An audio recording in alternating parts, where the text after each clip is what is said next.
Right, so we're live. Welcome very much. Well, very big welcome to you all. It's Warren here from Warren's Team Talk, and tonight in England and in the Saturday morning in Australia, I've been joined by the Aussie Gooner. So, absolutely massive Warren's Team Talk. Welcome to the Aussie Gooner. Thanks very much for coming on, mate. Really appreciate you joining the show. What we're going to do is we're going to talk about Aussie Gooner's life as a football fan. So that should be interesting. So, mate, do you want to just quickly introduce yourself?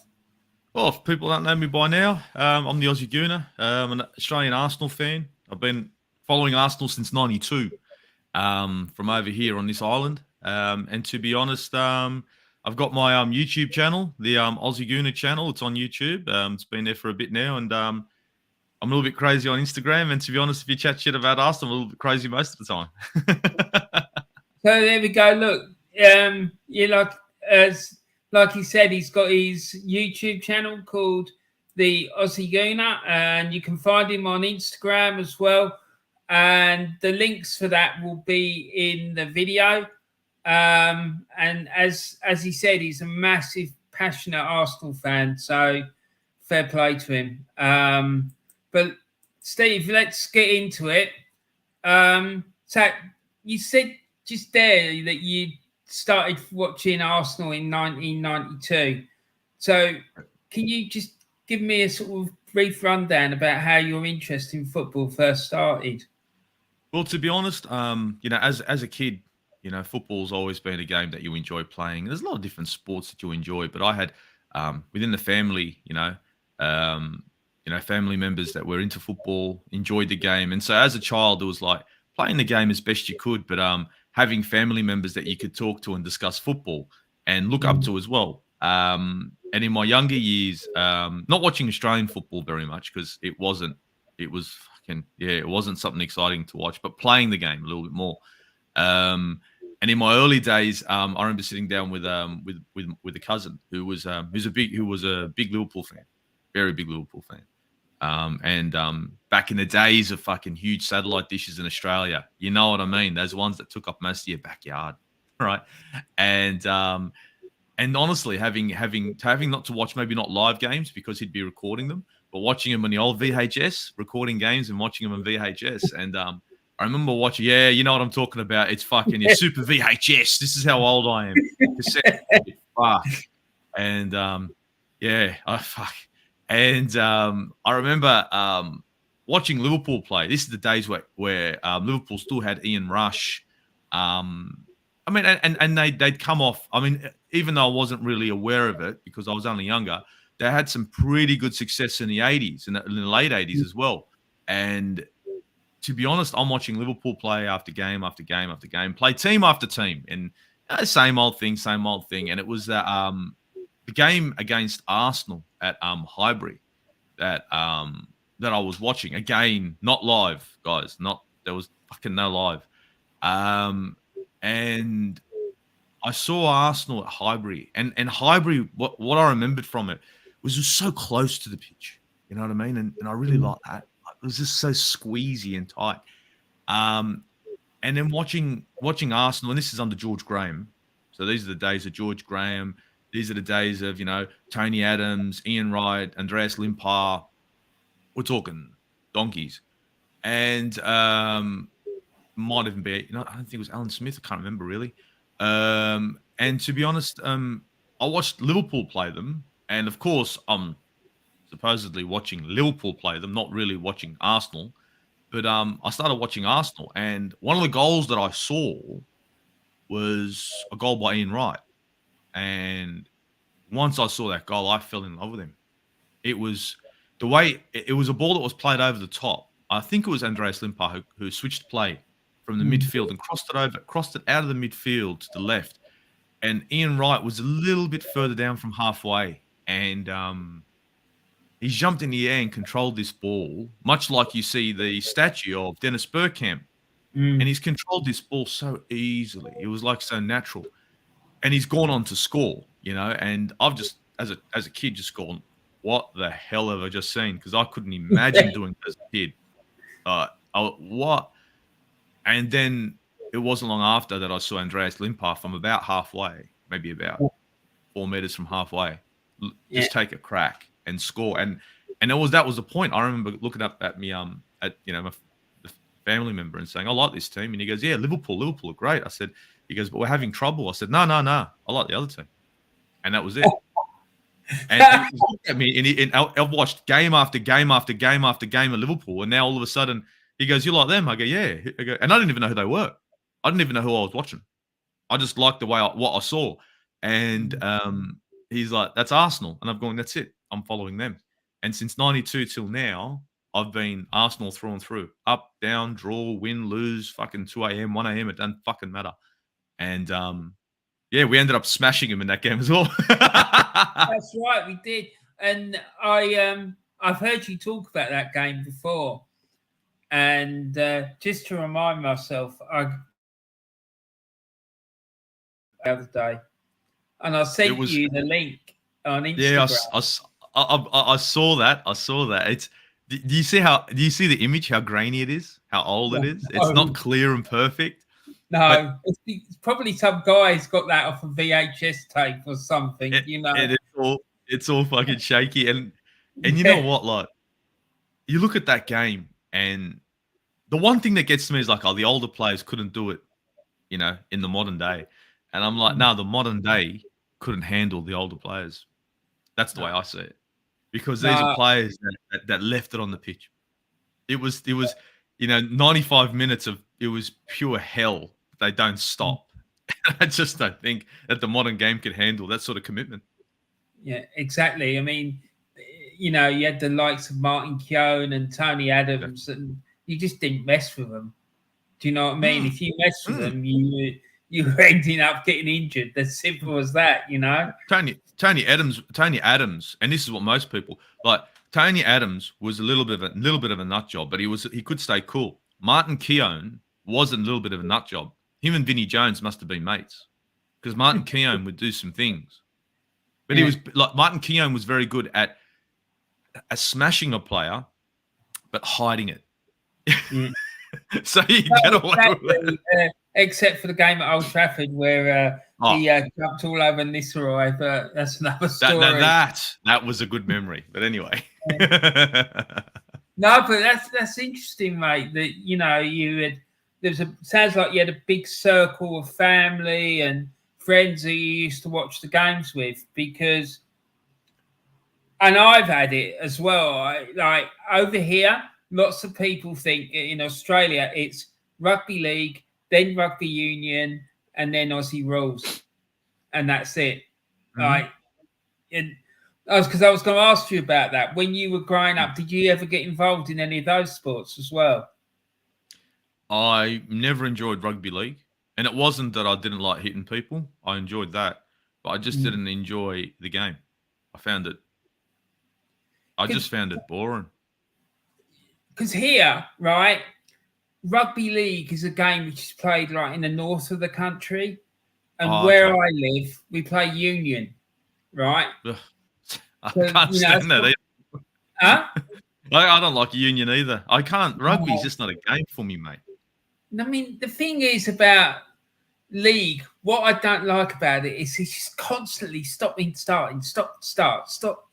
Do you know what I mean? It very rarely flows. That's what I don't like about it. And I think that's one of the things I like about the Aussie rules, is because it seems to flow more than what league and union do. Yeah. AFL is a non-stop sport. Like, that is a game. AFL is a sport that if you're not fit, don't even show up. Don't even show up, because you are at 100 mile an hour, and even like you might get a glimpse that you're that you've got about a second or two just to kick back, but it's on like Donkey Kong. You can't snap. Every time you snap your head, something's going on and you're moving. It's a tough game to play. I haven't, to be honest, I've played it once or twice, and that's in Australia. I've only played it once or twice. I never took to it. But again, it's not about, like, for me, rugby league and union and this and that. Don't get me wrong.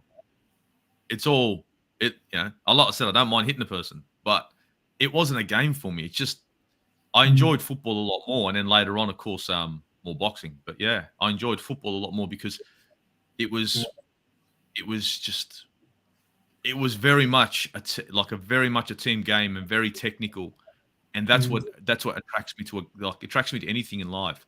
Once something's complex and more technical, I'm interested. If it's boring and blah blah blah, I usually just don't. You lose my interest. See, that's the thing about football. That's what I like about it, because it just it is tactical. You have to have tactics, otherwise you'll just get unhinged. But when it's played well and it's played properly, it can be just the most amazing sport there is, in my opinion. It's just when it flows and it's just unbelievable. I mean, for me, like the Brazilian 1970 team, they were just fucking unbelievable, and the 82 team as well that they had was just phenomenal. The way they played football was just completely off the cuff, but it was just amazing. But so when you started watching football, mate, sounds like you were like sort of like interested a bit in Liverpool, and then it sort of changed to Arsenal. Is that how it panned out for you? Well, I watched Liverpool because it wasn't. This way, it wasn't a democracy. You know what I mean? It was like this is what we're watching, because I'd never seen the English game. When I first saw the English game, it was through Liverpool and whoever Liverpool played. So if Liverpool played Everton, Merseyside derby, I'd watch that. If Liverpool played Man United, I'd be watching that. So I saw the English game watching Liverpool's games, and even Anfield, seeing Anfield at that time. And even now, it hasn't changed too much, but it's just as lively. And even watching Liverpool at Anfield, you'd think, Jesus, this is a different, what the hell is this? It was the English game was just beyond anything I'd seen. Like, we've got rugby league in Australia, all right? And I'd been to games as a child. It's shits and giggles. It looks like park football when it came to the amount of people that you'd see at the game and how lively it would get. From what I was seeing in the UK when Liverpool would play, it didn't even have to be bloody Everton. It could have been bloody Southampton, for God's sake, and it was big. And just seeing that sort of commitment from the fans, and seeing that they're there, like even like 1-0 and they're on the edge of their seat. It was attractive. Even the level of football, though, you watch the quality of the football. You know what I mean? You watch players where you'd look at the way they'd control the ball, their awareness, and this is the things we were looking at. It attracts you more to the sport, and that's what it was for me. After watching the English game, constantly watching the English game, it makes you want to play, wants to better yourself. It makes you want to better yourself, and that's how I saw. That's when I really started to watch football, which was the English game. The Australian game, to be perfectly honest, I watched it, of course, NSL back in the day, but it was not even close. Not even close. It was park football, literally park football. So did you go and watch Australian soccer games? Yeah. My local team, my Coney Stallions, they used to have it. They still got a team. I used to watch them. And I'd been to games. I'd been to their games. Different home teams like Sydney United would be there. Sydney Olympic would come in. These teams here in Australia were very much ethnic controlled.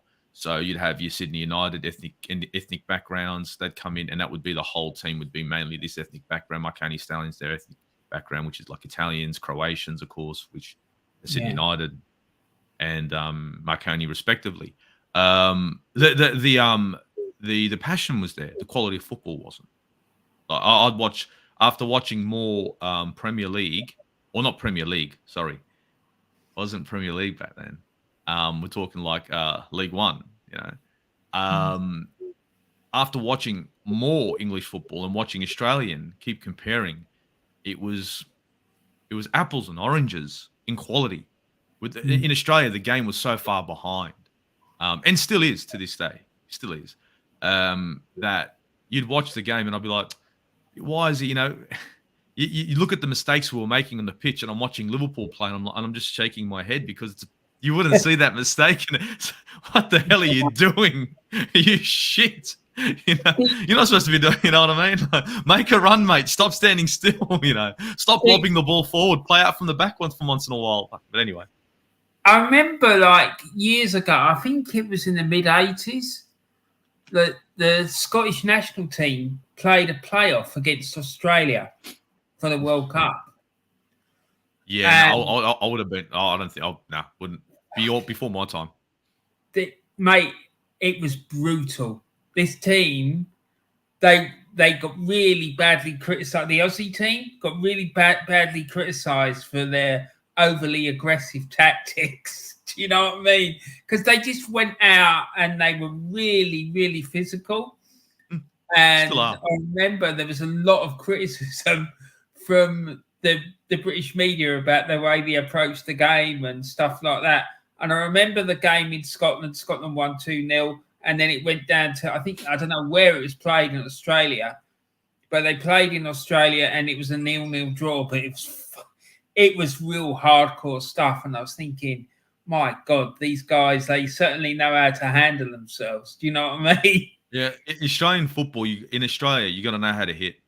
You need to know how to hit. And that's it. The Australian game, this one thing I like about the Australian game is that it's not soft. It's not soft. And that's one thing I would love to come back into the world game. The Australian game, it's like, you look at some of the fouls and it's like, that would have been fucking borderline in the UK. There is no soft cock football. I mean, there is a couple, you're going to get away with it here and there. But sometimes some of the things that they just let slide here in Australia would not be allowed to slide in the UK. Would probably be a yellow card. You know what I mean? It's like there's a yellow. It's like man up a little bit. Come on, got to allow the game to fucking kick on a bit. Let them get in each other's faces a little bit. Just a little bit. Like come on. This is. I know it's a gentleman's game, but really, is it? No, it's not. But yeah, I remember that well. And then, as time wore on, we started getting a few Aussies coming over to play in England. John Cosmina was one. And then we had Harry Kewell and Mark Viduka, yeah. So what's the story with him? Is he with him? Right. Do you know? Sorry, no, Mark Viduka. I'm not certain. I thought pretty sure he did a lot of things in his home country. I think homegrown Australian player, did great for Australia, of course. I mean, he played for Leeds, he played Middlesbrough, did it all. But to be honest, I don't see much of him in Australia anymore. I don't even know if he's even in Australia. I think he's based in Melbourne, but I think he's like very low key. I think Viduka's a low key kind of guy. A great player, but probably the best centre forward Australia's ever had, or real striker, a real number 9. I don't think anyone has come even close to what Viduka did for us, and what he did even in the Premier League. Because in the Premier League, this guy was, he was no joke. Yeah, he was very physical striker. I remember that. And you couldn't get the ball off him. I mean, naturally, this guy was he's a tough player to encounter. He's a tough person on the pitch. He's a character. Didn't go down easily.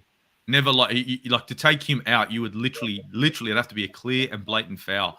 So he wasn't a kind of guy that wants to drop for a penalty. No, he'd rather just keep going and let everyone batter him and let him and allow himself to score, clean and fresh, than to sit down and take a pen. And that's one thing I liked about Viduka. You see, the thing is as well about him, he did well in every league he played in, because he played in Croatia. He played for the club was called Croatia Zagreb at the time, but they changed their name back to the original name, which was Dinamo Zagreb. Then he went and played for Celtic. He did well there. Then he came down and went to Leeds. He did well there. And wherever he went, he seemed to bang goals. He was an absolute handful everywhere, So, mate, how old were you when all this interest in football started off? Can you remember? I would have been around. Go back there, 92 would have been about. Do the numbers. I would have been around 7 years old. About seven or 8 years old, and to be honest, you watch the game, like you play the game. I think what attracts you to the game is playing it first, not watching it. Now, as a kid, the easiest game to get your boys to get together with which was football or soccer. All you needed was a ball and a couple of boys, and you're playing five-a-side. Yeah, exactly. And you didn't, and it's like, oh, we need to make goals. You know, if you have your school bags, all you need, because you got five-a-side, you just need 2 school bags aside. And if you really want to make it really complicated, use the other 2 school bags. If you got more school bags, you make them as your fucking corners. And you had yourself a little fucking pitch. And it was awesome. And this is the kind of game that you could play, like you'd go hours on end. It was on the cheap because that's what football was. And hours of fun with the lads. And that's what it was. That's how you start.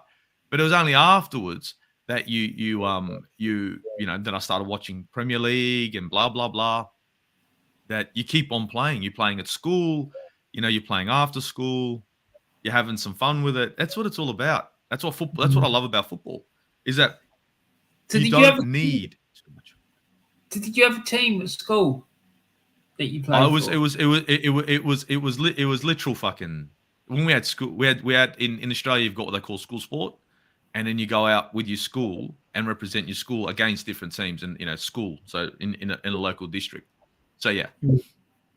And then of course you'd be playing for your team. You go into school, it'd be like, okay, sporting days, you're playing football, you'd go out there and you're just having a kickabout, having a bit of fun. Don't get me wrong.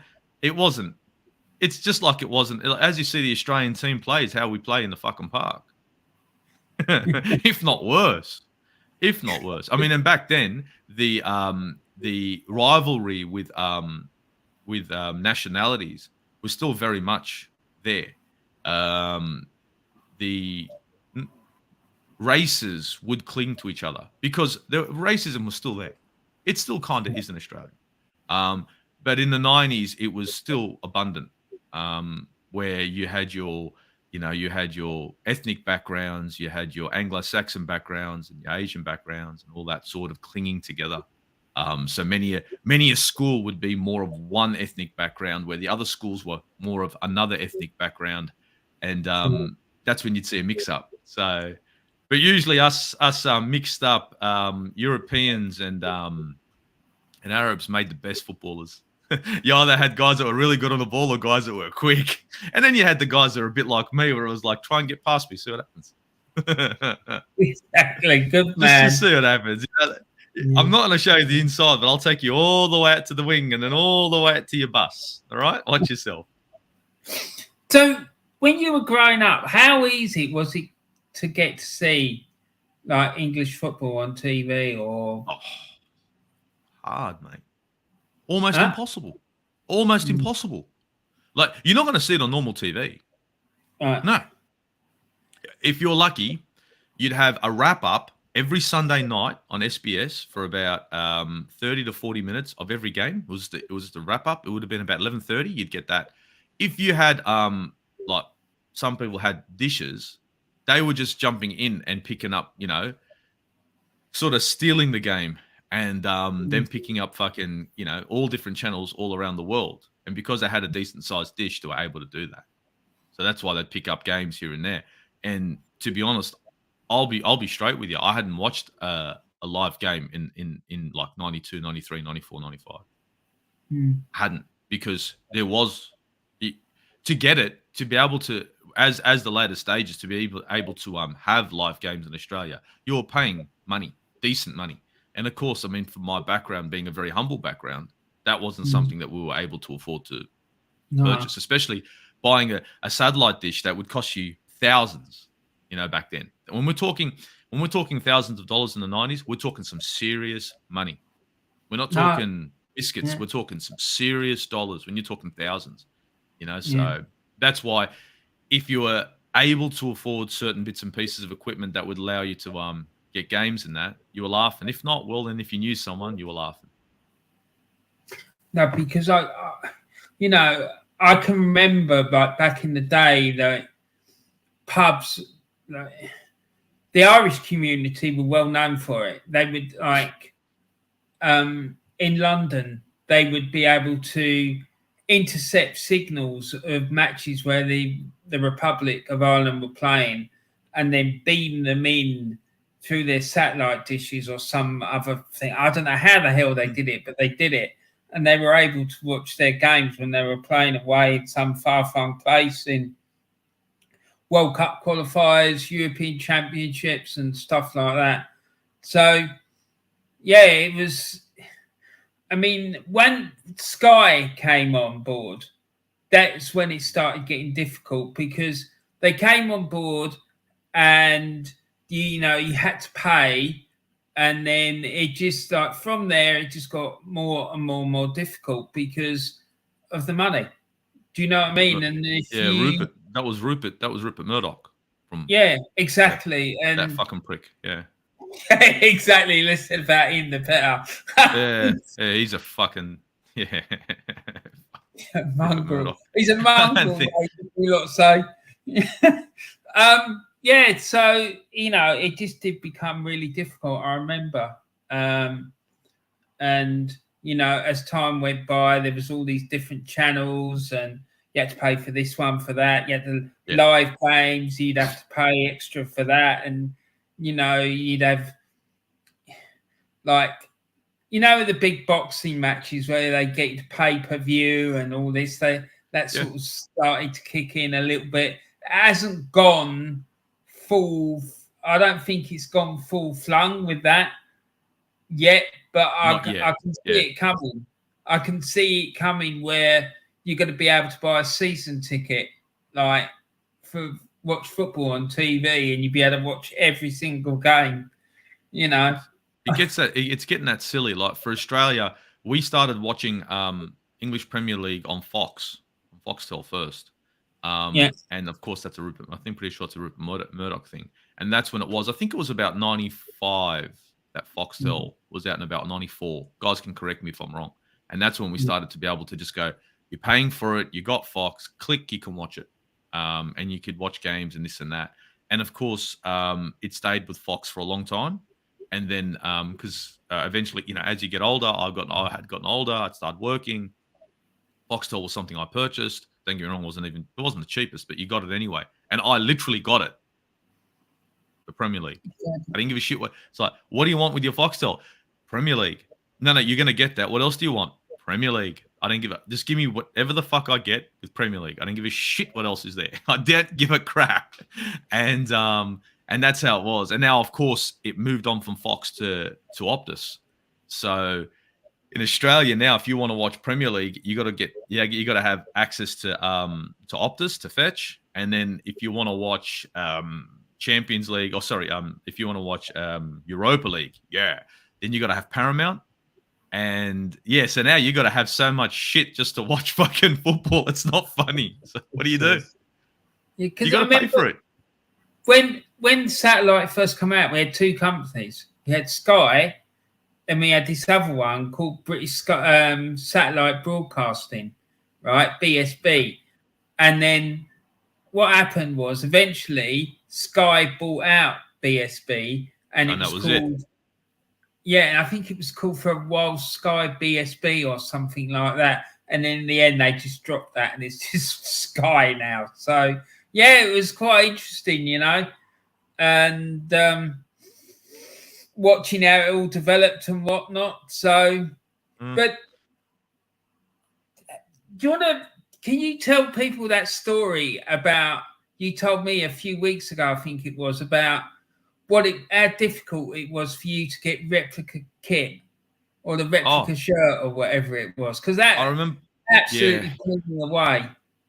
That with as a kid, you know what I mean, and everyone knows what it's like to be a child, of course. You know, and following Arsenal, of course, wasn't easy in Australia. And I remember one of the things that I always wanted, and really was diehard wanted, was a kit. And my mum being the absolute gem that she was, and is and all, made it her mission to try to find one and try for us to get one. And I remember, and this is like I said, humble beginnings, guys, humble beginnings. And these are times where, for me, like it's, if we can afford something extra, we can, but most of the times we really couldn't. And if anything, we wanted something more. Mum really had to really work hard. And for me to get a kit, it was almost impossible. We had to find first of all, we had to find a sporting store that would be happy to get me one, because it's not like they were hanging on. It's not like you can go into England. Like, going into England, you'd be like, it's easy. You go into London, doesn't matter what year it was. You'd go to a sporting store, you pick up a kit and walk the fuck out. Here in Australia, it wasn't that simple. There weren't that many sporting stores that would have Premier League kits or even be interested in getting them in. Because most of the sporting stores, you got to understand, it's all rugby league, it's all AFL, it's cricket, it's shit. For me, it's shit. For everyone else, that's great. But for me, I'm like, oh, if you want football, it's, go to Marconi and get Marconi Stallions jersey. Whoop-de-fucking do. So we ended up finding a kit from a sporting store that was quite a distance. I remember for us to get to this sporting store, it's a bus to a train station. It's about 20 minutes. It's 20 minutes away. So it's a 20-minute bus to a train station, 25 to a train station. To a train station, you're hanging out. And then from there, it's a 20 minutes, to 20 minutes, half an hour to one stop changeover. This is back then. And this is back in the days, guys. Any Australian watching this, remember the old Rattlers? We're talking old school trains. We're not talking nice shit that we got now. We're talking fucking ugly, yeah? And after that, it's a changeover, and it's another good 30 minutes, 25. It was about 25. No, it was another 25 minutes to get to our stop. Now, from there, you get to your train station, right? And it's like, okay, you've gotten to the area that you have to be in. And now it's the walk, because now it's trying to get to the particular sporting store. And the reason why everyone's like, oh, you could just grab a bus or grab a taxi. No, there's no bus out that way. Buses were just going in one direction. And if you wanted a taxi, you needed to have the money. Mind you, just getting the money for the kit wasn't easy.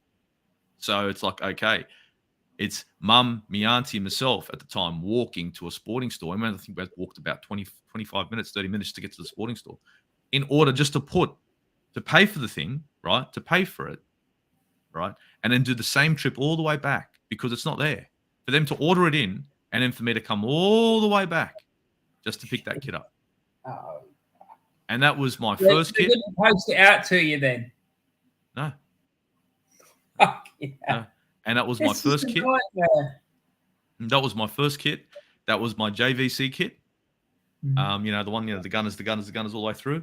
And that was my first kit. And the number I had to have on the back was what you see behind me, dead center, is Ian Wright. Every home kit that I've ever bought, bar last season's, had Ian Wright's name on it. That one now has gone to Raz. Mainly because Ian Wright pissed me off. It's not that I don't love him anymore. It's just he said something that I wasn't very happy with, and I said, "Well, fuck you." I'm going to give it. This year's home kit is going. It's going to fucking. It's going to Raz. So I chucked it onto Raz. But every other kit I could make, this whole entire room, Ian Wright, easily. In that kit for me, again, worn a fair few times. But now that it's getting so old, hangs there and doesn't move. Much like an AC Milan kit that I've got with Roberto Baggio's name on the back. That came from the San Siro. And that was my auntie who got it for me from Milan. That's a kit that I wore twice. And those two kits for me are just, they're my pride and joy. I loved Baggio, and my heart is all Arsenal, but I've got a very soft spot for AC Milan. Always have. And when the two play, it's like Baggio. Someone asked me a few weeks ago if I could have signed any other player for Arsenal. Who would it have been? I said him, Roberto Baggio. Oh, what a player! Just unreal. Complete player. Player. Like, the guy was just, he had it all. Control the ball, could pass the ball, could score, and he'd do it easily. Exactly, mate. So, we've spoken about getting the shirt and how difficult it was to get the games. And this seems, from what I've heard from talking to you, it seems to be quite a common theme. Like, it's not easy supporting an English football club the other side of the world. And I remember years ago, there was a stage even in England where sports shops would not sell football shirts. Can you believe that? They wouldn't. They'd sell everything else to do with sport, but they would not sell you a football shirt. And it was at the peak of the hooligan thing. I don't know whether it was because they thought the shop was going to get trashed if they started stocking shirts and whatnot. Do you know what I mean? But they would not stock the football shirts. It was weird, you know. They'd sell you stuff to do with cricket, rugby, like equipment to do with sport, but they would not sell you a football shirt. So that was the only thing that even comes close. But you mate, you're the things you've had to go through to support this club is just unbelievable. Let me it's the way it is. It's because it's a foreign club, and it's a sport that in Australia wasn't really big. It wasn't. That's why it was so difficult. In Australia, the push is more still to this day, more for rugby league, more for AFL, more for union than it is for football. Football is trying to grow. It's just if this country will allow it to grow, and I think they're scared of it. I really do, because if football's allowed to flourish here in Australia, those sports that I mentioned in rugby league and the rest aren't going to be around for much longer. See, the thing is, for me as an outsider, I don't agree with it, but I sort of understand it, if that makes sense, because they want to protect the national institution. And for me, I've been to a rugby league game. I went to see Australia play Great Britain at Twickenham in London. Mate, it was unbelievable. This Australian side, they battered the British side. Like I think you were like something like 30 points up within like 20 minutes. They just absolutely massacred them. And the ground was like 80% Aussie. Do you know what I mean? Easily. And Twickenham's a big stadium, you know. I think it holds about 80,000 people, and there's about 60,000 people in there who were supporting the Aussie team. And I went with a mate of mine who was an Aussie. He was over here in England because he was training to be a priest in Australia, and they sent him over here for a year to get experience of what it was like to be a priest in England. And mate, he was laughing it up. I'm telling you, he kept saying, "When are you not going to start playing?" And the stick I got, mate, was just unreal. It really was. But God.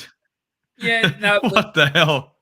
Yeah, I know. They got battered really badly. But the thing is, what worries me about it is that there's another English-speaking country where they seem to be embracing football, and it's for me, it's a true world sport. Everywhere plays it, right? And they will, at some point in the future, they're going to dominate it. That's what I think. I think the Americans I'm talking about. I think they will. They've got the backing. They've got the population. They've got the money. They've got the push, and eventually they're going to be able to buy the right players, and they're going to get the right direction for football, and it's getting there. It's getting there. That one day they are going to become a serious nation when it comes to football. It will take time.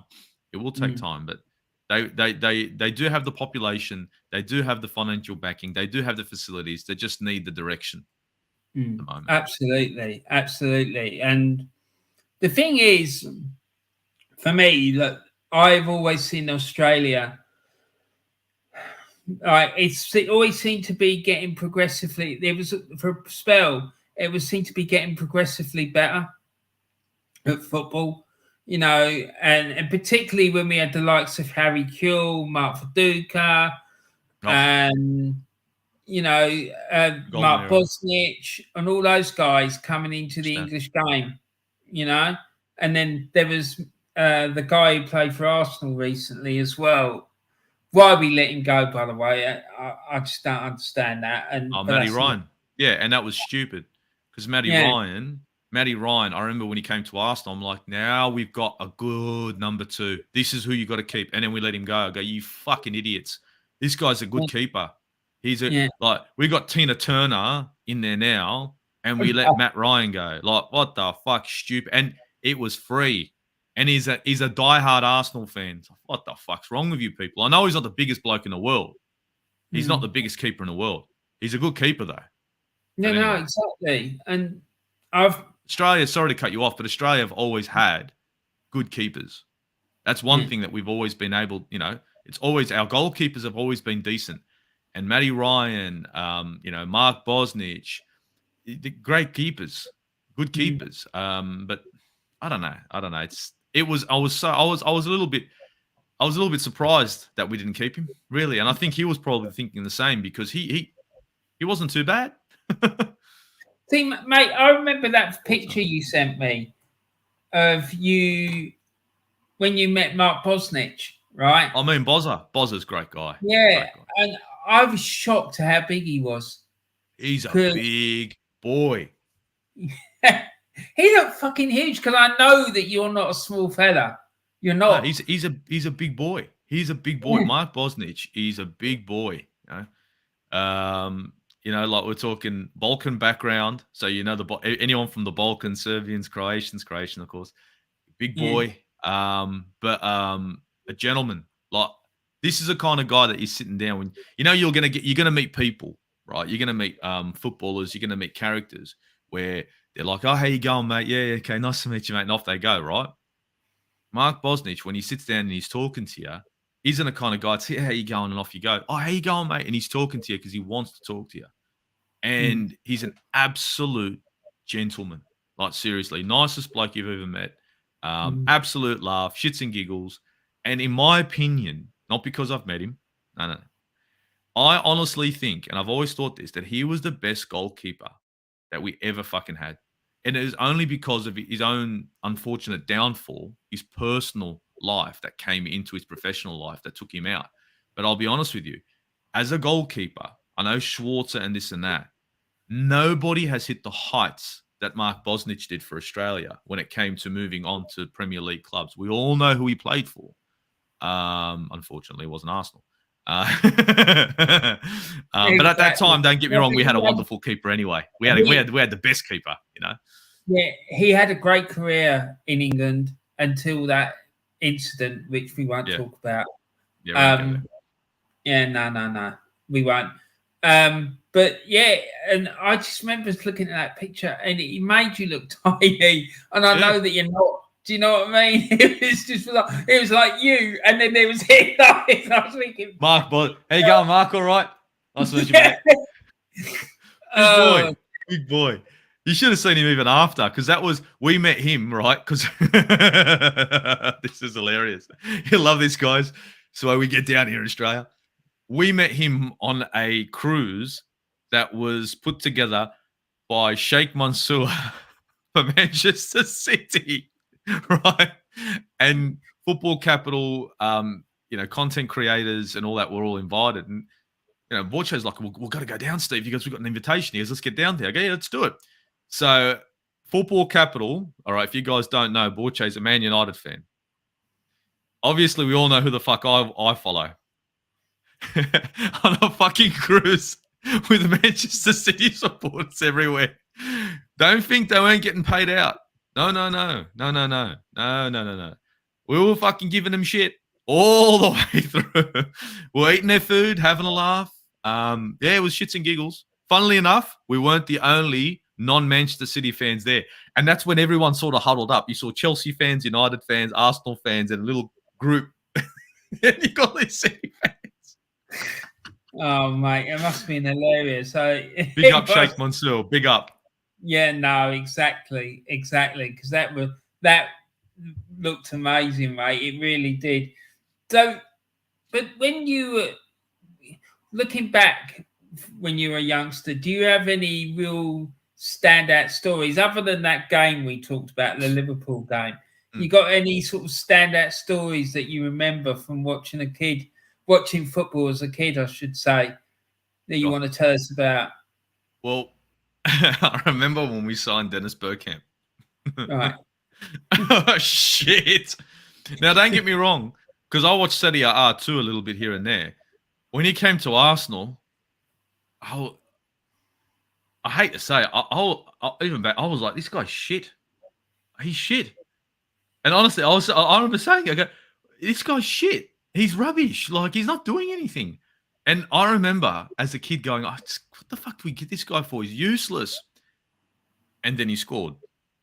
and then after he scored, I was like, I just saw this transformation in Bergkamp that I have never seen a player, like Dennis Bergkamp when he came to Arsenal, like really was fucking not hit and miss. He was miss and miss.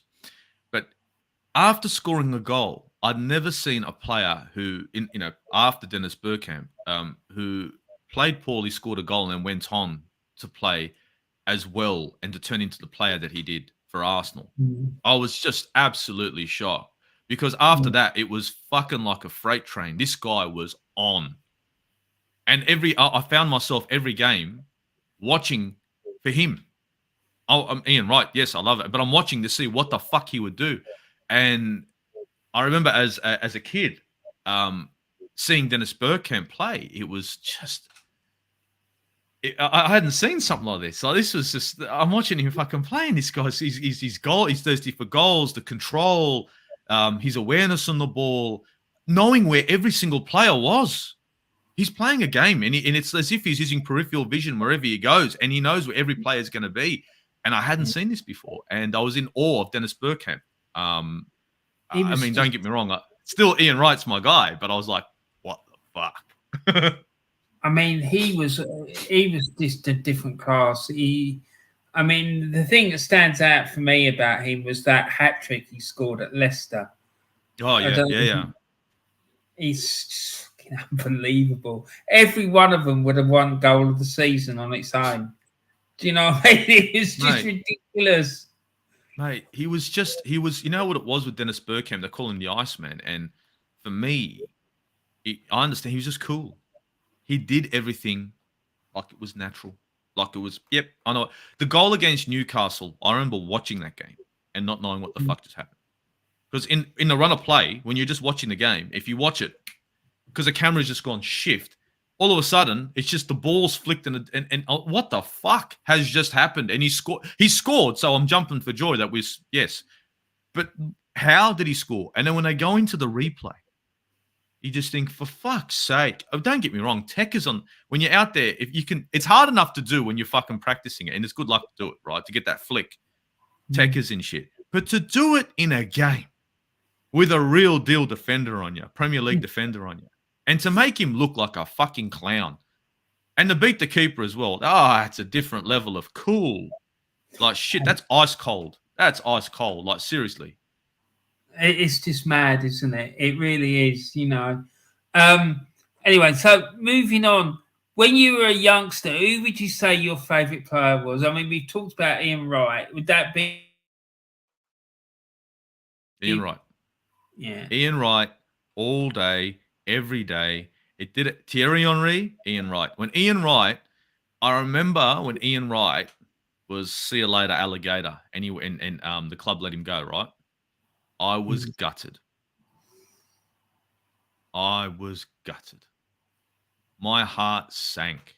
I fell apart. He was like my hero watching him. And it was hard. It was hard. Watching Arsenal after that was hard. It was another one. He was just like so talented. And I remember Arsene Wenger once said that if he'd had Ian Wright from a young age, he reckoned he could have turned him into a world-class player. I think, well, is he not a world-class player? No, he was a world-class player. He was, and that's the thing. You know, he wasn't young when he came. He wasn't the youngest when he came to Arsenal, and most people like watching Ian Wright play and score the goals that he did. And the one thing I loved about Ian Wright was his passion for the club. I connected with that, the fiery part of Ian Wright, because everyone looks at Ian Wright all smiles. Ian Wright was a mug. Ian Wright was fiery. Ian Wright was a fiery character on the pitch. He would get in there. 100%. He was a nutter. But the thing is, that was one of the things that I really connected with Ian Wright. And then when, of course, the club made the decision to part ways, that was a really hard time for me as an Arsenal fan. I still watched Arsenal, but for at least 2 years, it was empty. I felt a little bit. It was strange. It wasn't the same Arsenal. I still watch, and I'd always support and everything, but I was always looking. And there was that. It's hard when you connect with a player, and I really connected with Ian Wright. Yeah. You know, even after the shit that he said, don't get me wrong. I'm like you said, he didn't get the home jersey. He'll get the next one. Everyone knows that the next kit that comes out will have Wright's name on the back. It has to. It won't be any other name. Fair play. You know what I mean? Like that. Yeah. Watching him, he's what brought me to. His first goal is what brought me to Arsenal. Yeah. That goal that he scored when he controlled it, that was it. And it was, I couldn't believe it. And then every game that I watched for Arsenal, I was watching for Ian Wright. What was he going to do today? What was he going to do today? What was he going to? And it was Arsenal that I'm watching, but I knew that Andreas Limpar is going to make his move. You know, Martin Keown is going to hurt someone. It's not if, he's going to, but when, right? And, you know, I know my back line is just going to be moving back and forward in a dead straight line under George Graham. Like, I mean, these guys, you could have put a ruler back there. It was so straight. Exactly. And everything was in perfect formation. And you're wondering, is it going to be Limpar? Is it going to be Wright? Or is how are these two going to get together? And it was just, yeah. But that was a tough moment for me. It was real tough. But so when you were playing football with your mates and stuff, I'm assuming you were pretending you were Ian Wright and stuff like that, were you? Well, I'd play forward. I'd play up front, but I was never good enough to play up front. Don't get me wrong, had a decent boot on me, but never good enough. I was always better as a defender. So naturally, you'd see me sometimes in the middle of the park, maybe more DM, maybe just a centre mid as I was younger. But I slowly went from up front to the midfield, and then I ended up just sitting at the number 2, and playing more as a right back with the guys. I found where I should be sitting, where I was not comfortable, but where I could make a good impact on the game, because I knew how to set up with a back 4. I knew how I had to be with my right centre back, my relationship with the right centre back. I have to understand that. I understood protecting the goalkeeper, protecting the near post, and only giving the option for the post to the left, the far post. I understood pushing a winger to the right side because I played wing. I understood my relationship that I had to have with the centre midfielder and the winger, the awareness to make a run. So that's where it was. I noticed that the number 2 role was good. I was quick on my feet. I was still very quick on my feet, but I was luckily with my heritage, I was a bit hard. So naturally, everyone used to go, "You're hard." You know, we bump into you and you get hurt. I was just lucky that, you know, if you bumped into me, I was hard. Yeah, I could imagine. I remember years ago we had an Aussie guy at school. When I was at school, he was a games master and sports master, whatever you want to call it.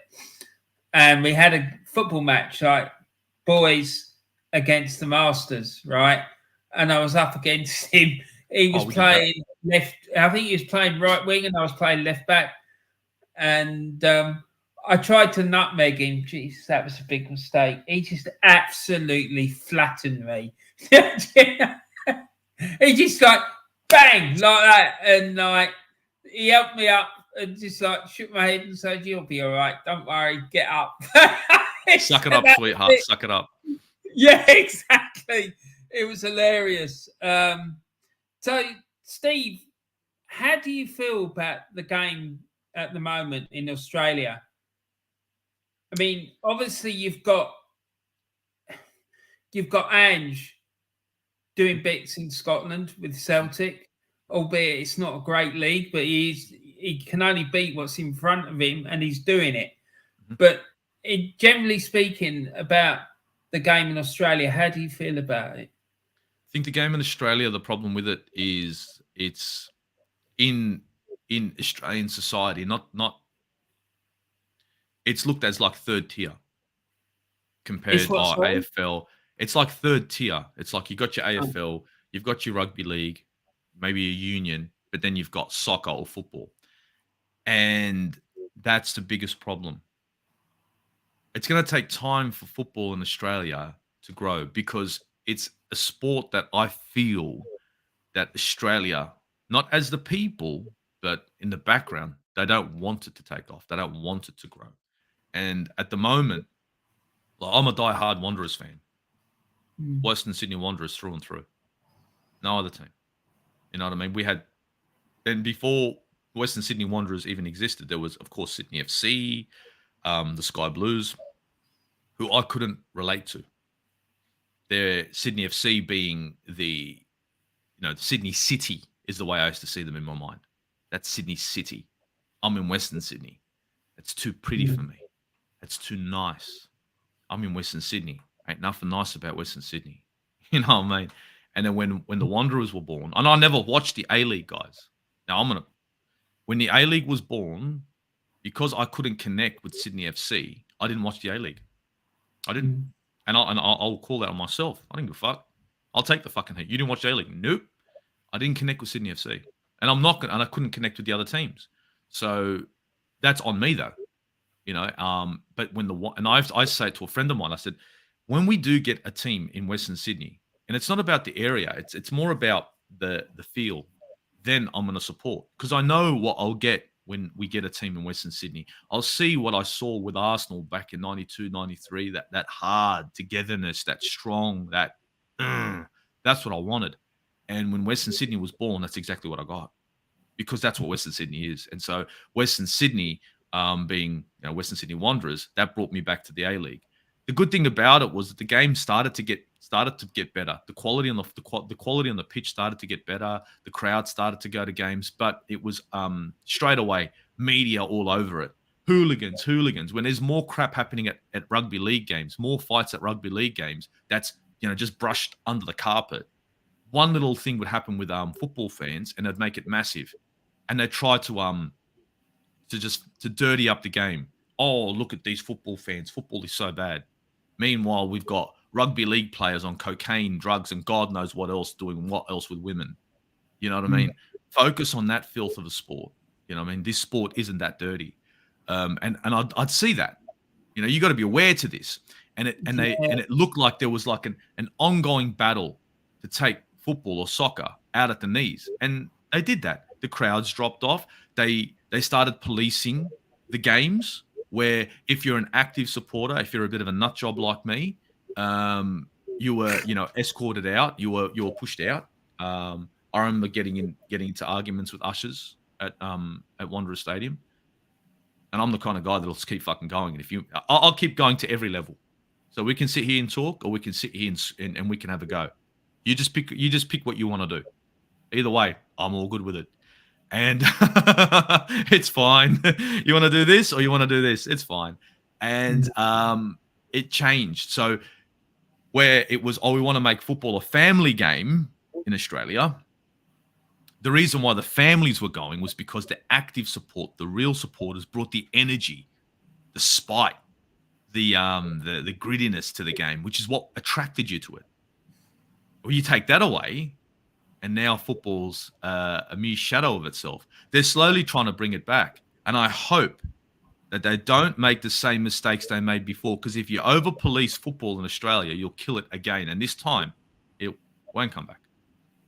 See, because for me, like an outsider looking in, it was interesting to hear you talk about the way that they were trying to keep football down and our like other sports stuff would just get brushed out under the carpet because recently I remember there was a lot of scandals to do with Australian cricket, like people doing all sorts of madness, and a few people got banned. I think is that right?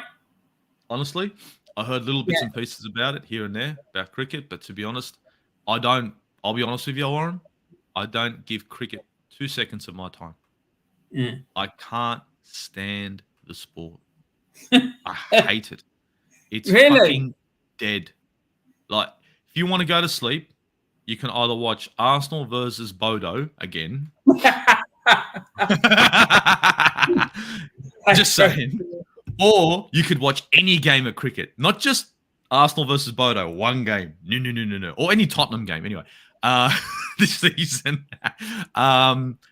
Except for Leicester. Or you can watch cricket. So that's why with cricket, I don't really watch too much, but there's always been a scandal in cricket. There's always been shit happening in the background. There's always been drugs. There's always been girls. There's always been that kind of thing. But it's always been, here's a bit of news and it goes away. Here's a bit of news and it goes away. And rugby league, here's a bit of news and it goes away. Here's a bit of news and it goes away. Football in Australia, soccer, here's a bit of news. Here's a bit of news. Boom, boom, boom, boom. Every media outlet. It's like what you want to throw a whole bunch of propaganda. And sorry, and I'll be honest with you guys, I'd been to marches when the Wanderers would go to games. I was in the marches. I was with the active support, so sort of the nut jobs, and you could see the media just all around looking for something. Any little argument that had happened between us and rival fans, and it might be just going back at each other, just a bit of swearing, and they're in there, you know. And it's like, you know, tension's almost boiled. No, they were over there, we were over here. If they came over here, then there would be a bit of this, but there wasn't. And they're just trying to make something out of nothing, you know? And I think maybe for the fact that they'd never seen that kind of support for a sport. Like, you don't see that kind of energy when it comes to rugby league and it comes to AFL, that sort of commitment. And the media were like, "Well, we're going to try and end this," and to an extent they did. They used as much as they could to dirty up the teams, and to maybe allow clubs to over police their stadiums. And the Western Sydney Wanderers were guilty of that, and that shot themselves in the foot. They really did. My own team. But what do you do? Hopefully they've learned from it and they realize that without active support, without the real fucking supporters, without the fucking nut jobs, there is no fucking football. Well, this is the thing. Do you know what I mean? I just look at it and that's the reason I brought up this thing about the cricket, because like for me there was like it was a massive scandal. Do you know what I mean? And the media here really went on it, and there was like it went on for about 3 or 4 days. They kept talking about it on the radio and stuff like that, and it seemed to be like one drama after another, and I'm thinking, it sounds to me like you're right that they're not interested in giving football like a fair go. Do you know what I mean? It's just like they don't want it coming up because it will destabilize Australian sport. But the thing is, for me, I see Australia as like a real sport mad country. Do you know what I mean? And there's part of it's because of the climate. Yeah, it's perfect. It's perfect to play in. It's perfect to play in. Like, seriously, always. It's usually warm.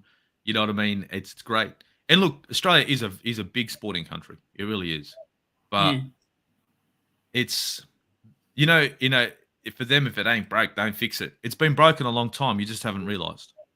You know, you got to get over the You know, I look at, I say one thing, like, and this is what it is with Australian society is, you're playing sports that are really big here. You're 24 million on a fucking island in the middle of nowhere. So what? So what does that mean for your kids? Do you understand? But you send them, you let them play a sport, the world game, to maybe make an impact on a global scale, right? Then what? Your Harry Kuehls, your Mark Viduka, your Lazaridis, Mark Schwarzer.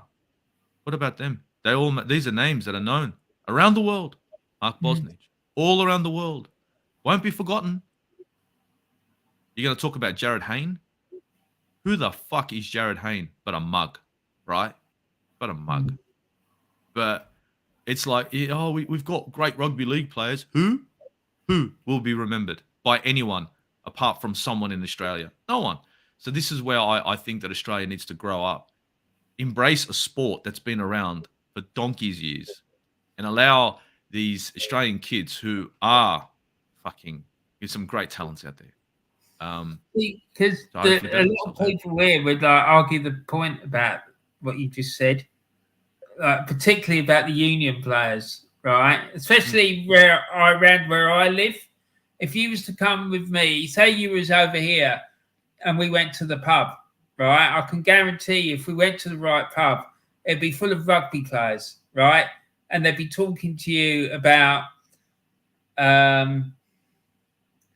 great Aussie rugby union players, like the Italian guy. What was his name? He was half Italian, an Australian captain.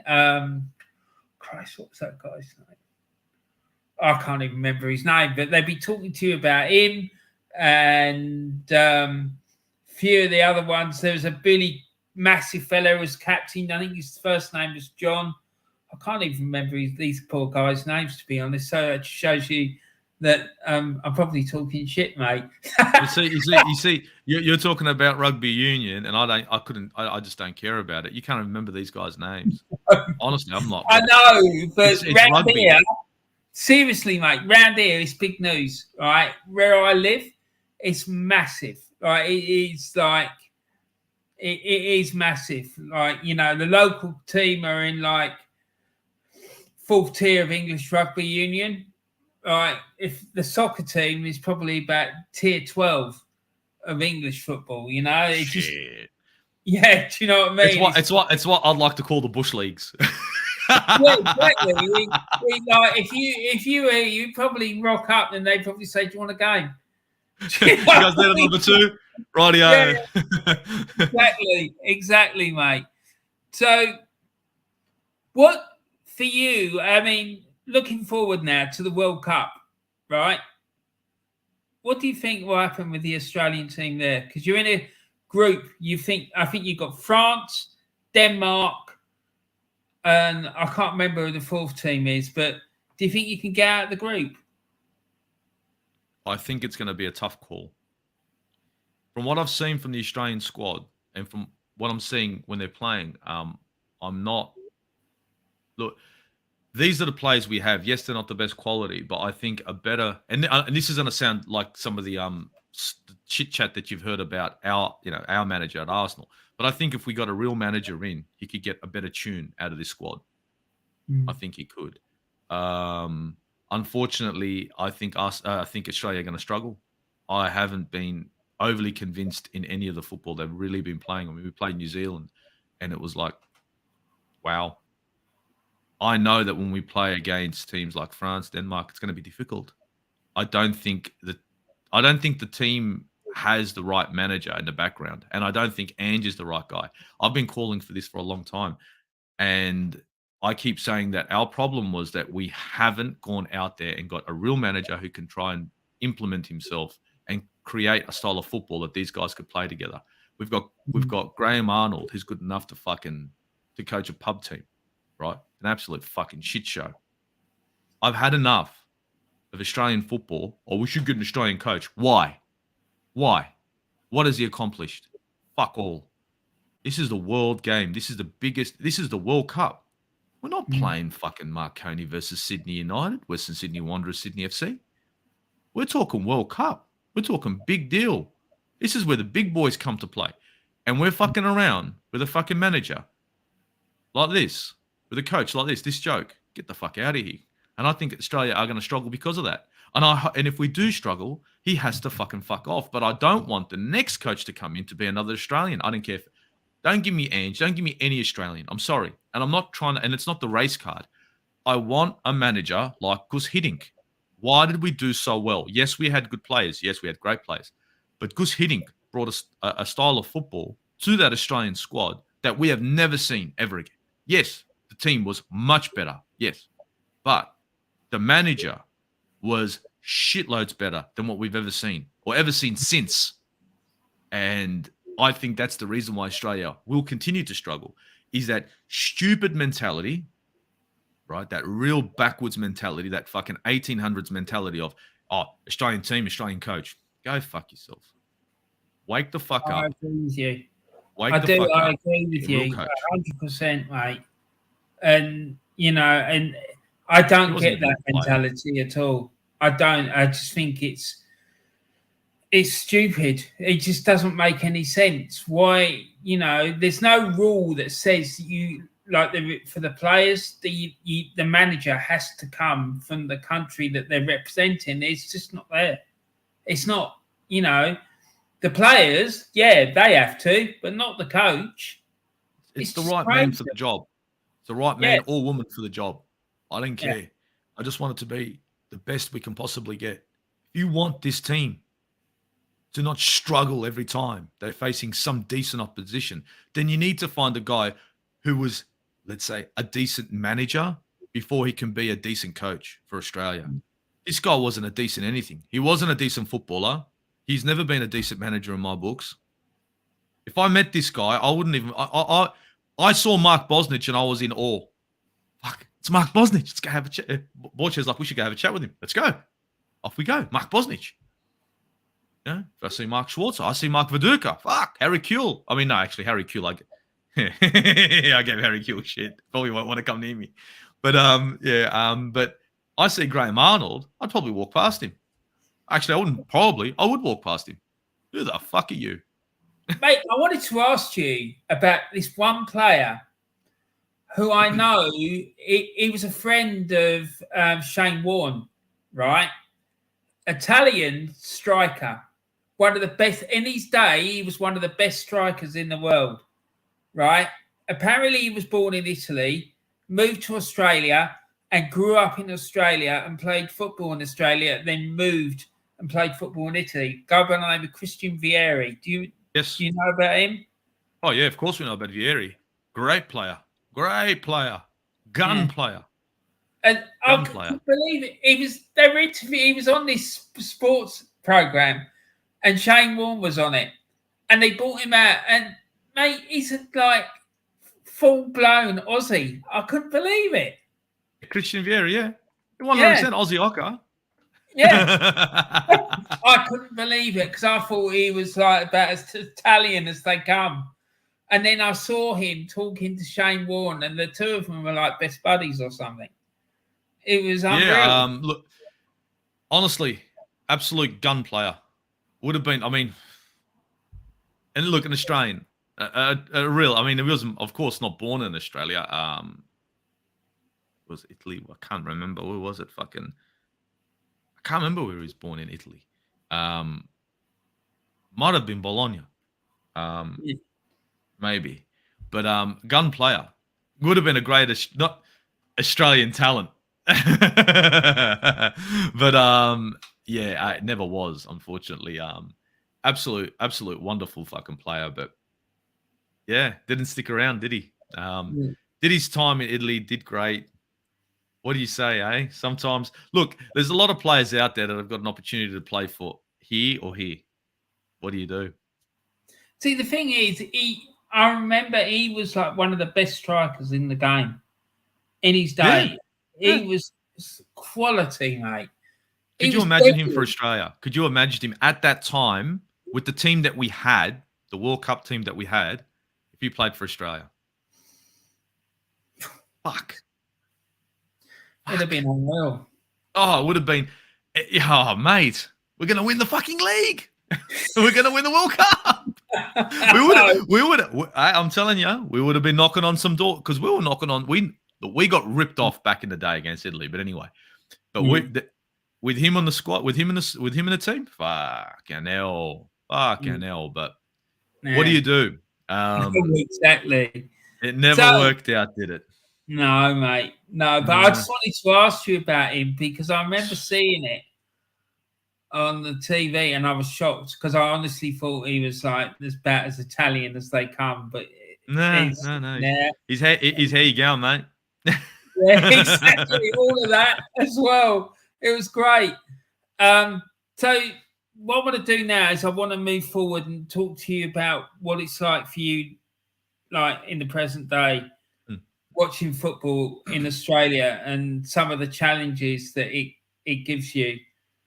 Because I can't, mate, from my own experiences watching Union and it's Lions playing or an international game. I can't be bothered with club rugby. I just can't do it. But getting up like 2-3 o'clock in the morning to see, the Lions playing against the All Blacks and then getting absolutely smashed to pieces is just not good. It's not. So, and I know it's sort of like that for you as well, isn't it, with football? Oh, yeah. That's in Australia, if I get a game at 9:30 at night, that's the best. I'm loving life. That rarely happens. Usually, I'm watching games around 12 o'clock at night or 12 in the morning till about, even as far as 3 in the morning, 4 in the morning. For us in Australia, when our times are fucking up shit creek. Like, there you go. I mean, Warren's just put it up. Look at the times: 6 a.m., 1 a.m., 3:30, 5:30. There we go. We got a 10 p.m. Yay! I'm laughing. 10:30. Yeah, again, that'll be great. But you see, the problem with us is that if we want to watch the game live, then you're going to have to get up, or you're going to have to stay up. For me, a lot of the times, it's difficult for me to go to sleep and then wake up, like go to sleep at, say, 9 o'clock and then wake up at 2 a.m. to watch a game and then continue. I'll just say, fuck it, because I'm too eager. Can you guys imagine what it'd be like? Like, let's say we're playing whoever it may be. Let's say we're playing Bournemouth, Leicester, whoever it may be, right? And you're eager for this game. You want to see what the boys can do. You're not going to go to sleep easy. Your head's not going to go. You're not going to be turned off, so you can't go to sleep. So you're revved up for the game. And you will continue to be revved up, watching the game, after the game, and then hours after. So you don't get any sleep. And most people stand and go, that can't be right. Yeah, that can be right. Because I've watched games at 2 a.m., finished them, and then jump on a stream with Egal or jump on a stream with the Terrace or wherever it may be. And then it's like, 6 a.m. Well, I guess I might as well go to the gym. Or I might as well make breakfast and continue with the rest of my day. And it sounds easy, but give it a whirl. Give it a whirl. Try and just get up. Don't even watch a game. Just try and get up at 2 a.m. and then go back to sleep. And also, especially like, apologies to anyone who's a Kiwi watching this, because you're probably going to come for me after I say this. But when you're playing them at Union and they're like doing all their fucking dirty tricks like they do, spear tackling our fucking captain and best player.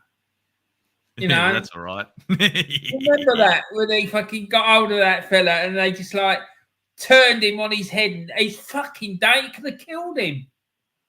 Like they picked him up and fucking turned him round and dropped the fella on his head.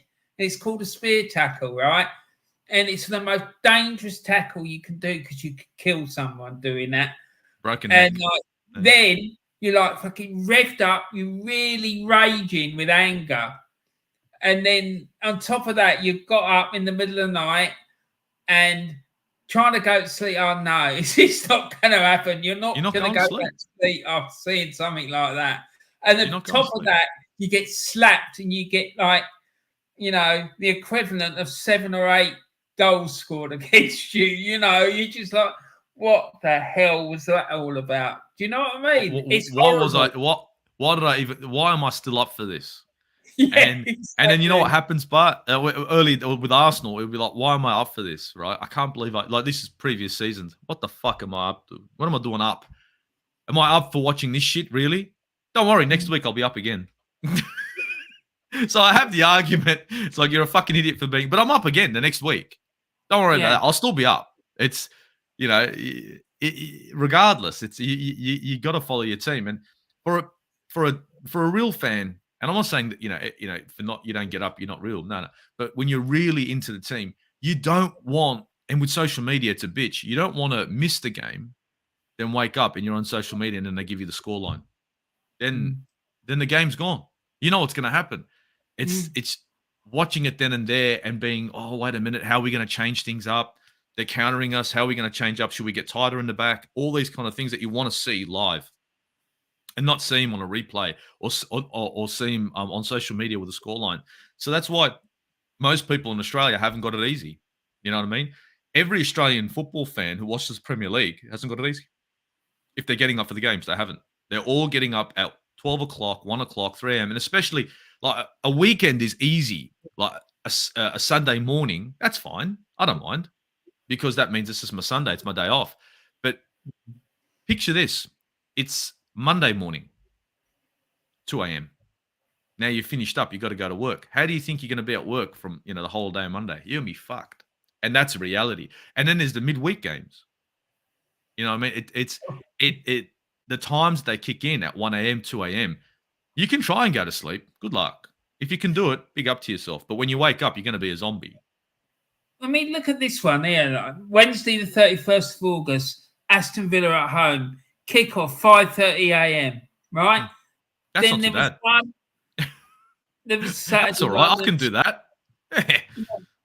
There's Sunday, 10 p.m., Thursday. Man United away. That's the one that's going to be a prick. Not that it's Man United, but it's 2:30 in the morning. Now you're screwed. That means no sleep for me. Thursday against Bodo Glimt at home, 6 a.m. So you got to go to work after that. It's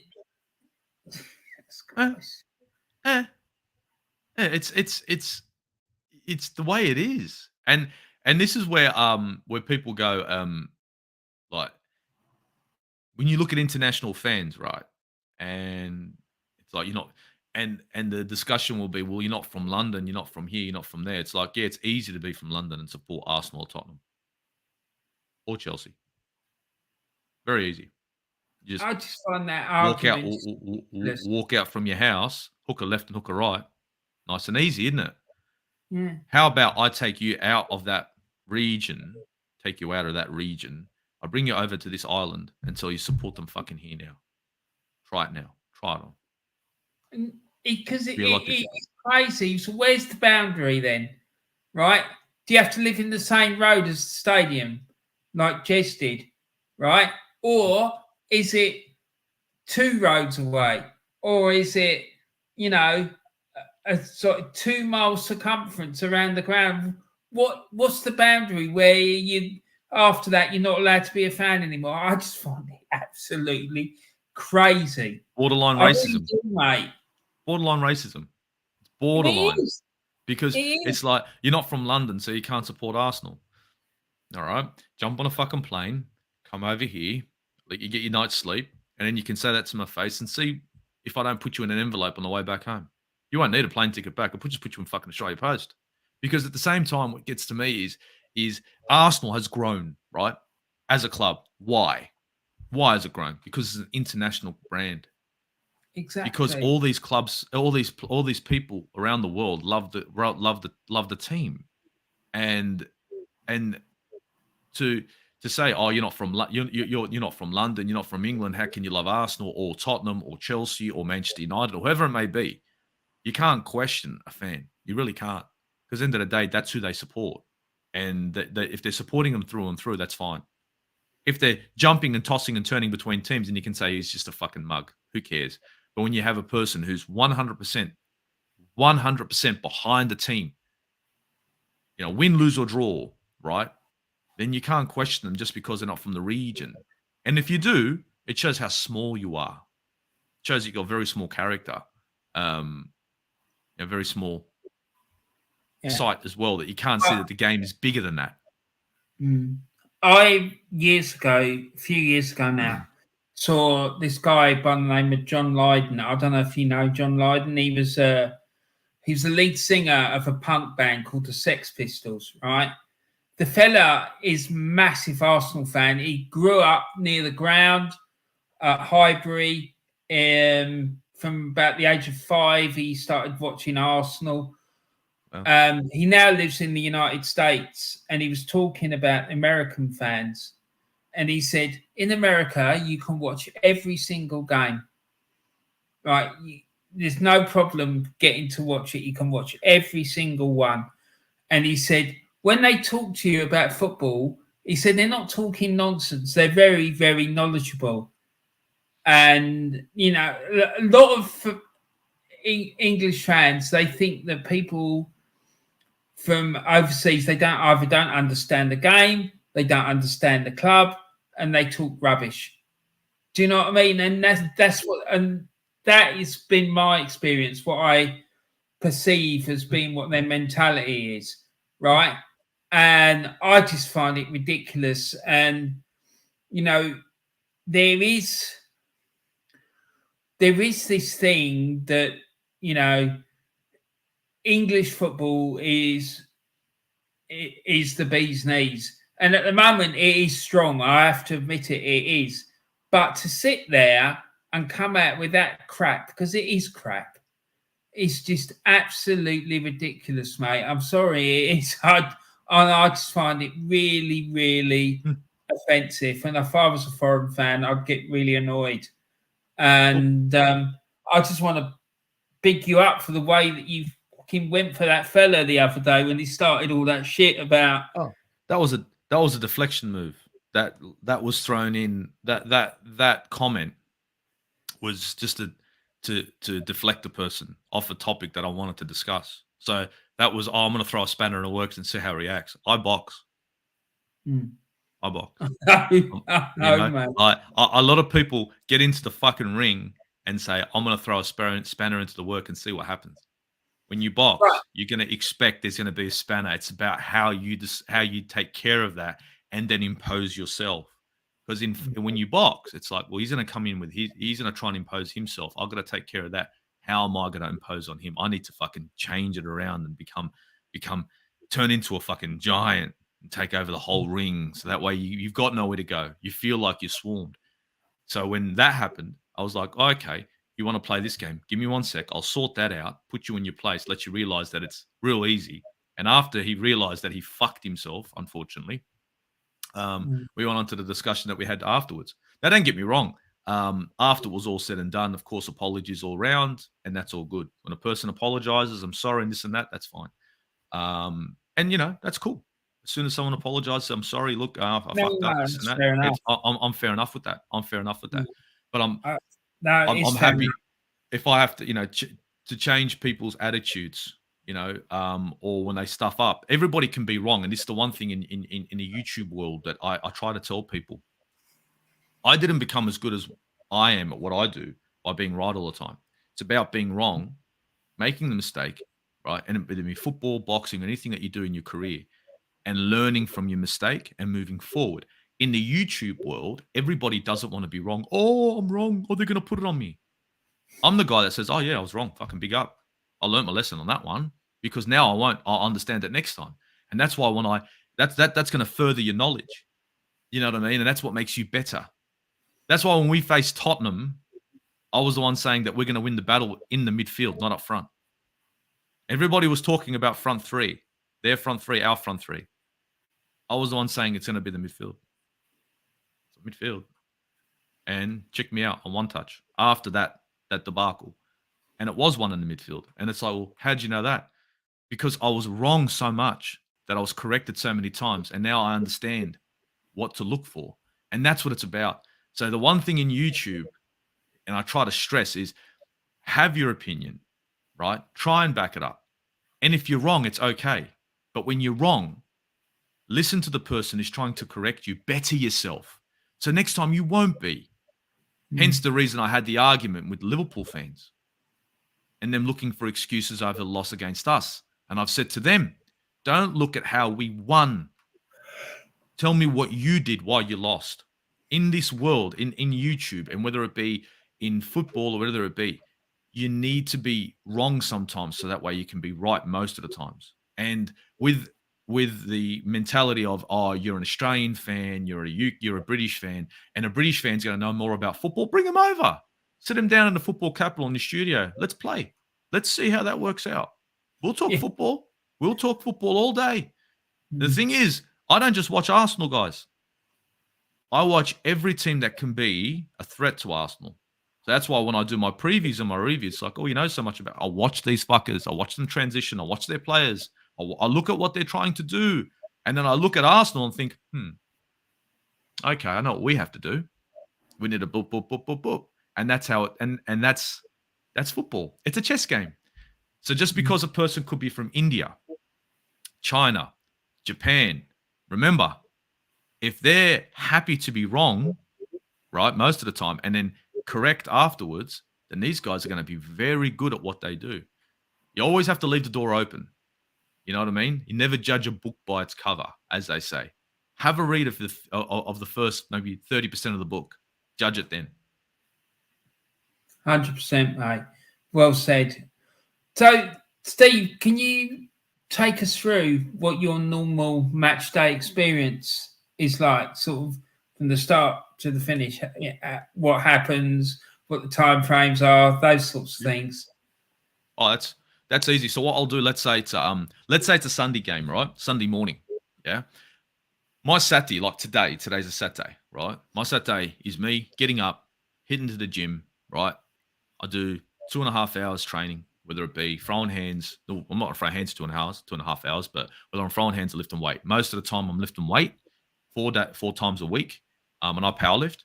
And I throw hands once a week. I'm trying to balance that out now so I can get better with my hands because I'm getting a bit rigid in the elbows and that. But anyway, so I'll do that for 2 to 2.5 hours. Get back, you have your feed, you have your food, you get yourself ready, go out with the missus, maybe have breakfast, do all that kind of stuff. And then after that, I'll be working.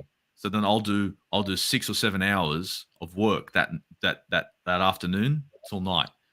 In many cases now. You get home, you have your dinner, you get yourself ready, you try and recover from a day's work.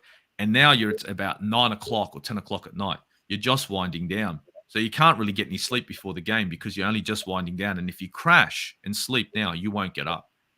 And then you stay up, you have your dinner, and you're sitting there watching a game. So you already had a full-on day, only to continue the day into the morning. Now, if the game kicks off at 2 a.m., finishes up at about 3:34, right? You haven't turned off. If anything, what happens is now it's like, well, I'm up, I'm still revved up. I might as well have breakfast and go to the gym again. So I'll have breakfast, a good breakfast, solid breakfast, and hit the gym again. Come back and then continue my Sunday till Sunday night at about 8:30, 9 o'clock when I can't move anymore and I've got nothing left and I crash. That is a normal weekend when it comes to football. Wow. That's what'll happen. That's normal. That's normal. And that's if I don't. And usually Friday night, I'm out and about with the missus because, you've lost Saturday. You know what I'm saying? So you got to make it up. And Sunday, you're out and about with the missus as well. So you've gone training. It's not like I stayed at home. No, you're out and about with the missus because you're trying to make up for that fucking time. Exactly. Oh, mate. And I just fucking got massive respect for you, the way you have to get up in the middle of the night. Because I know how hard it is. And like you're doing it fucking week in, week out. It's not like it is when it's the Lions. It's like once a week. And, you do it once and Saturday usually. And then, you can sort of go back to sleep for a few hours because it's a Sunday and you know what I mean? It's just it's a killer. It's a killer. Trying to do that week in, week out, it must be a hell. Do you know what I mean? And sometimes it's like 2-3 times a week. If you've got Europa, and FA Cup. And FA Cup, usually what I'm like is I look at the team that we're playing and I'm like, I know what's going to happen. I know what's going to happen. So I might even skip an FA Cup. You know what I mean? Say, I'm not watching shitbox fucking FC versus Arsenal. I know this is going to be bad. I don't need to score 6 goals. I know what's going to happen. But when it gets busy, when it starts to get serious and the FA Cup starts to break up and we start to see teams in there, that's when I'm watching them as well. You're watching them as well. Because now it's getting serious. Now you got to make sure the boys are, they're on it now. What are we going to do? Are we going to start it? Are we going to put a full squad in there, or is he going to fucking chop and change? What am I going to expect? Am I going to win another FA Cup, or is this guy throwing us under the bus? You know what I mean? No, fair play to you, man. Listen, Steve, I don't think I've really got any other questions I want to ask you, but I just want to get a prediction out of you for the game on Sunday against Leeds. What do you think is going to happen, man? I think it's going to be 3-0 Arsenal. That's what I think too. I don't think they're going to score against us. I think we need to control the midfield against Leeds. They're playing 4-2-3-1 very much. We're playing very similar. The midfield battle is going to be key to slowing them down, not to stopping them, just to slow them down. Because if we're going to be pressing them, obviously, we're playing this press now that's very much Manchester City-esque, and it's been like that since the start of the season. So what I'm expecting is for us to try and hold them in their own third, and much like you saw against Tottenham, where we shut down their midfield, we need to do the same. Now, that doesn't mean they can't counter us. That's okay. They can counter. But we need to slow that transition from defense to attack. And the way we do it is in the midfield. If we drop them into the flanks, that's fine. That's fine. If we just push them out to the flanks, that's fine. Don't let them play through the middle of the park. Stretch them. We got to stretch them out. We only have to slow down their counter attack, 2 seconds. That allows our backline to be straight. Once our backline is straight, Leeds are not going to have much of a chance against us. And this is a team that has leaked goals. They have looked better, but they have leaked goals in the past. And I think that if we go in there full squad and we play the kind of football that we are playing at the moment, where it's possession-based, we're creating chance after chance, I can't see us not scoring 3. I can see us scoring 3 in this game against Leeds. I think we'll keep a clean sheet, to be honest. They do have, Rodrigo, Harrison, even good players that can cause us problem in the middle of the park. But that's only if we allow that. It's that imposing ourselves onto Leeds, because Leeds are going to come at us like a firecracker. But as soon as they come at us like a firecracker, if we stay cool, crisp, control the game and just smooth off past the game and then transition slowly into their third, they're going to realize real quick, like, this is not going to work. Because when a team comes at like, let's say a team like Leeds comes at Arsenal, they come at you quick.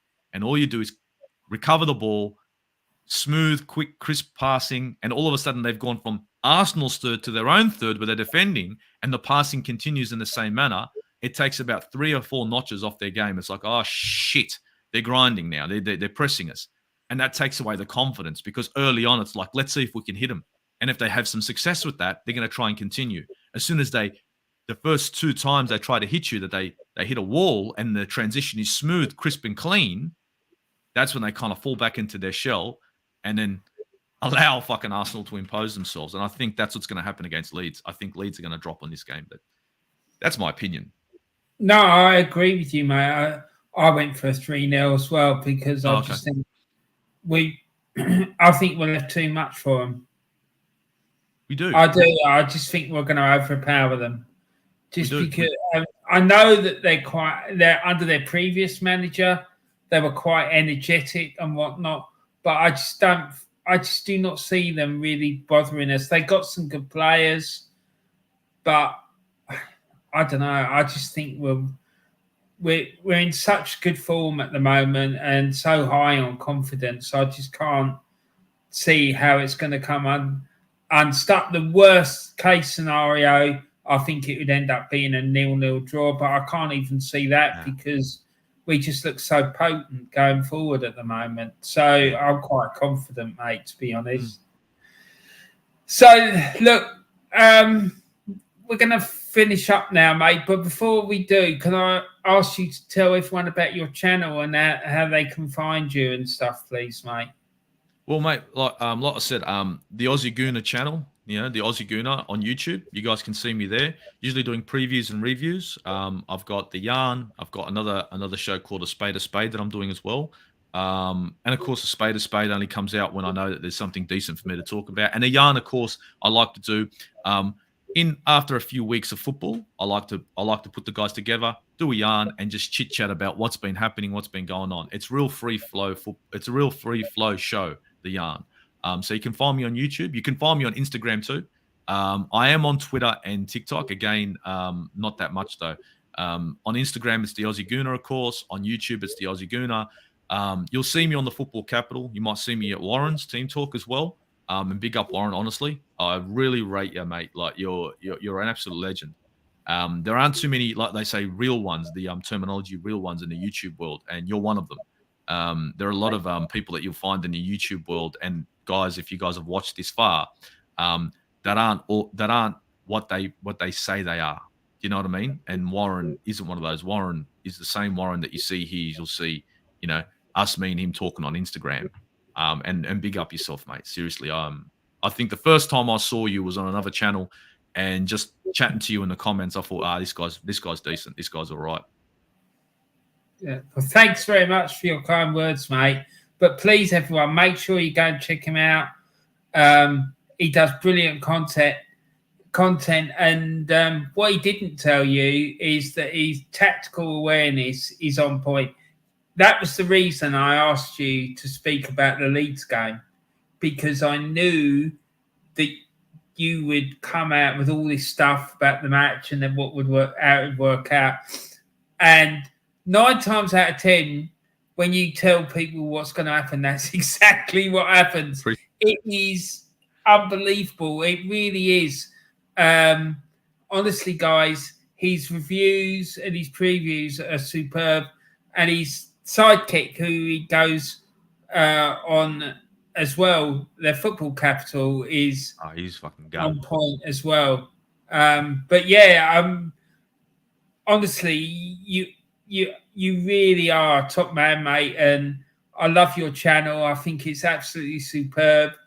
The content you put out is fantastic, and you deserve way more subs than what you've got, and hopefully soon you'll get them. Let's hope so anyway. It's crossed. I mean, I'm not putting no British accent on here for subs. Ain't gonna happen. No, exactly, mate. Just not be yourself. All I could do is I'll do different stuff. I'll just come in and just do the fucking take everyone's intro. What's the crack? What's the bleeding story? I'll do that kind of shit, you know what I mean? I might even come in and do I do Niger, you know what I mean? Nigerian Englishman, oh yeah, now my people, it's your guy, the Nigerian Englishman. I can do that as well, Let's have a bit of fun. Right. Well, anyway, guys, look, thanks very much for joining us today. I hope you've enjoyed our little chat and finding out what it's like to be an international fan. You can't get much further away than Australia, can you, to be honest? So it was a good insight into hard work. And all I could say is big up to the fella and all the other international fans, because without them, our club wouldn't be anywhere near the size it is at the moment, to be quite fair. So listen, Steve-O, thanks very much. I'm just going to finish it off now. So there we go.